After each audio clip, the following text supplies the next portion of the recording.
Welcome mga loads for today's video. Medyo natagalan nga tayo sa pag-edit ng ating video. Ngayon ay nandito na nga tayo sa arrival dito sa NAIA. At ito nga pala yung bus na sinasakyan namin kanina bago kami nakarating dito. Nandito na nga tayo papasok sa arrival ng International Airport. Ngayon ay nakikita natin dito arrival and transfer. So aakyat pa tayo sa taas para doon tayo magantay ng ating bagahe na darating, So nandito nga tayo sa isang escalator na nakasakay. Bago tayo makarating doon mga kaprex, lalakarin muna natin ito ng about 15 minutes. Nandito na nga tayo mga kaprex sa second floor at kasama natin yung iba pang pasahero na nakasabayan natin kanina. So dito habang naglalakad tayo, ito ay ginawan ko ng content at binidyo ko sa mga nais pumunta o bumisita sa Maynila, Ay ito po yung mararanasan nyo po dito, So ngayon pinapakita ko lang po dito yung mga na-experience ko nitong araw na ito. Nandito na nga tayo sa baggage claim. Kung nakikita natin, ang daming tao, Kung dyan po yung dumadaan yung mga bagahe. Ngayon bago tayo makarating dyan sa baba, ay sasakay muna ulit tayo ng escalator. Kung napapansin nyo mga kaprex, balit 3 escalator po lahat ng ating sinakyan bago tayo makarating dito sa baba. At dito makikita natin baggage information kung saan, anong lugar ka kukuha ng baggage. Ito na nga yung baggage namin at kukunin ko na. At ngayon kami ay maglalakad na. So sobrang lawak, ang daming tao dito sa loob ng airport, mga kaprex. Ngayon paalabas na kami ng exit. Nandito tayo sa Book Here Grab kung saan magbubook tayo ng sasakyan. At pagkatapos ng ilang minuto mga kaprex ay dumating na nga itong ating sundo. At sasakay na nga tayo dito at ihatid na tayo sa ating destinasyon papuntang Go Hotel Ortigas Center. Tara, let's go!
Salamat mga kaprex, sa wakas nakarating na rin tayo dito sa Go Hotel at nandun ang ating service.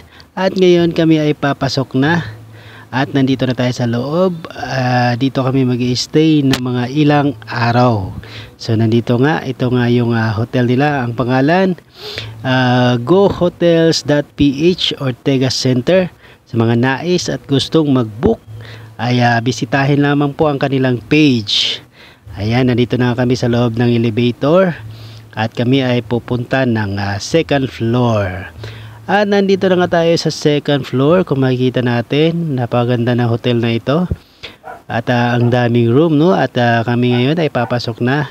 At naglalakad na kami. Hinahanap namin yung number namin. 235.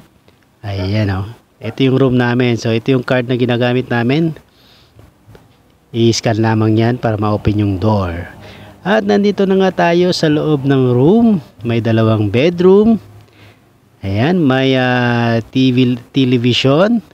Meron ding dalawang glass, NP at meron din tayong sariling CR. Ito yung CR nila. Napakalinis, no? At meron din tayong separate na shower room. Ayan, no? Ayan, at meron din tayong dalawang toothbrush at dalawang baso dito.